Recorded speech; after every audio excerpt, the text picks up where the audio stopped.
Olá, pessoal! Nessa videoaula, iremos explicar sobre os números quânticos, que são números usados para descrever o átomo.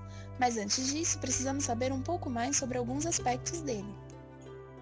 Há muito tempo, modelos atômicos foram criados para tentar explicar o seu comportamento físico-químico.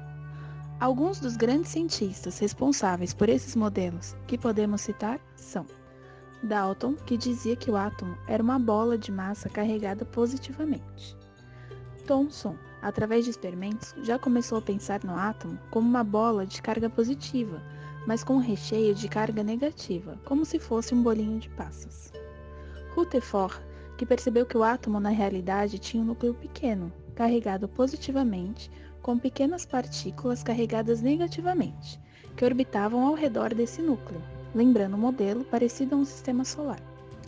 Mas, depois de muitos experimentos e descobertas sobre as propriedades físicas do átomo, chegamos ao modelo mais atual, proposto por Schrödinger, como ideia de nuvem eletrônica, na qual iremos explicar com mais detalhes no decorrer da nossa videoaula. O princípio da incerteza, criado por Werner Heisenberg em 1926, estabeleceu que não é possível calcular a posição e a velocidade de um elétron em um mesmo instante. Uma vez que o elétron apresenta um comportamento ondulatório, ele não segue uma órbita exata e precisa, e além disso, os métodos que temos para podermos determinar a posição e a velocidade dele nos proporcionam uma distorção da sua informação após a sua anotação por conta do seu pequeno tamanho. Por causa dessa imprecisão, os cientistas repensaram sobre como descrever o modelo atômico, que na época se instaurava o modelo de Bohr. Foi então que o cientista Erwin Schrödinger propôs um modelo com uma nuvem eletrônica. Mas como seria esse modelo? Bom, segundo este modelo, os cientistas passaram a adotar um conceito de orbital, na qual você tem uma noção dos lugares prováveis em que podemos encontrar determinado elétron, em que cada elétron possui seu próprio orbital. No modelo de orbitais, o elétron tem característica dual, isto é, como onda partícula que se desloca no espaço, mas que está dentro de uma região ao redor do núcleo, como uma nuvem eletrônica. Neste exemplo do modelo da nuvem eletrônica, do átomo de hidrogênio, o ponto vermelho representa o núcleo e os pontinhos azuis representam lugares prováveis de encontrar o seu elétron, marcando assim a sua nuvem eletrônica. Lembrando que o átomo de hidrogênio possui apenas um elétron, sendo o elemento mais simples conhecido pelo homem, e por isso ele só possui um orbital. Elementos mais complexos vai aparecer mais de um orbital, com geometrias diferentes de uma esfera. O movimento do elétron passou a ser descrito por Erwin Schrödinger por meio de uma equação matemática que associava a natureza corpuscular do elétron, ou seja, sua natureza como partícula, sua energia, carga e massa. Durante o processo algébrico da solução da equação de Schrödinger, surgiram naturalmente códigos matemáticos relacionados com a energia do elétron, que são denominados de números quânticos. O conjunto de números quânticos nunca se repete para dois elétrons em um átomo. Portanto, esse conjunto de números quânticos serve para identificar cada elétron na eletrosfera de um átomo. Existem 4 números quânticos que iremos ensinar a seguir. O número quântico principal, representado pelo símbolo N, define o nível de energia do elemento. O elétron do elemento está confinado em um estado específico de energia, na qual recebe o nome de órbita. Cada órbita possui uma carga de energia definida e este possui relação direta com a distância entre o elétron e o núcleo, em que quanto maior sua distância, maior será sua energia. Esse número quântico só pode assumir valores inteiros e positivos, e é possível calcular a quantidade de energia emitida ou absorvida quando esse elétron muda de orbital através da seguinte fórmula.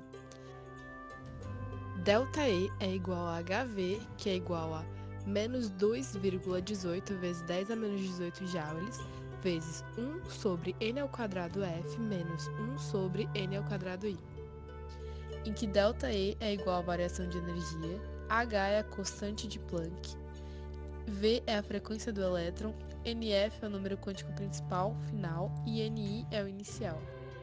Esse conceito já havia sido pensado por Bohr na formulação do seu modelo como uma ideia de camadas.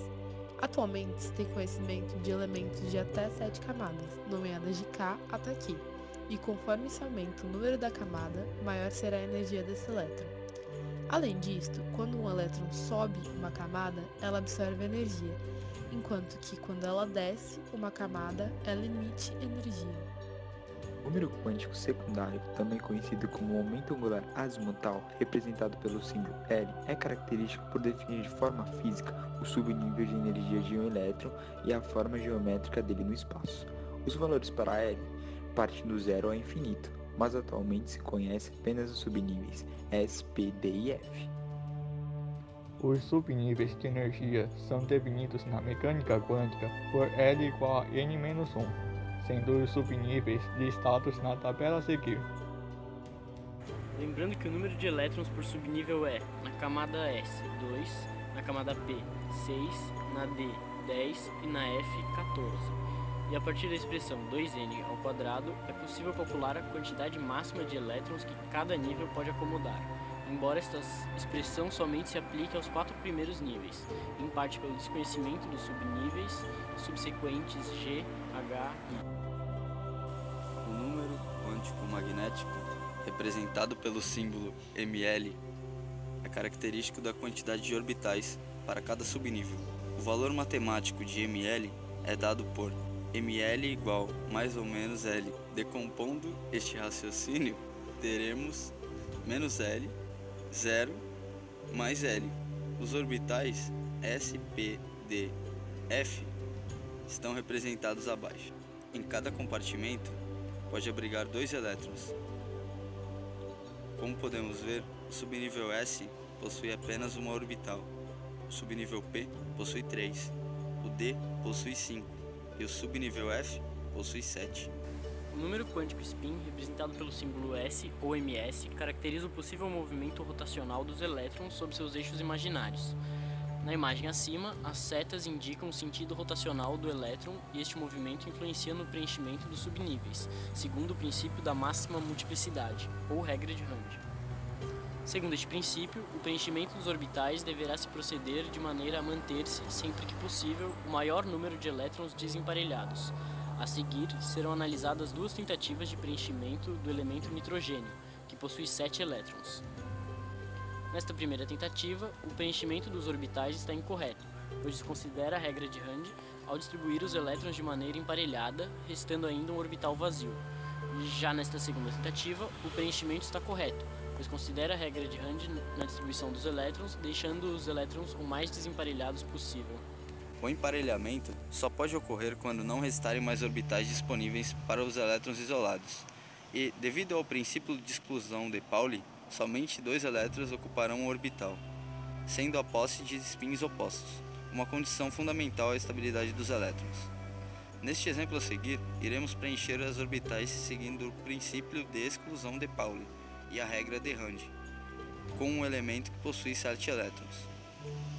No primeiro subnível S, distribuímos um elétron e já que o subnível ainda não foi preenchido e falta guardar mais elétrons, nós podemos emparelhar o segundo elétron nesse subnível.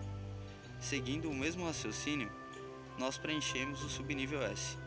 Agora no primeiro subnível P, ele tem a capacidade para 3 orbitais e por isso preenchemos cada um desses orbitais sem emparelhar nenhum elétron. Assim, organizamos os elétrons corretamente.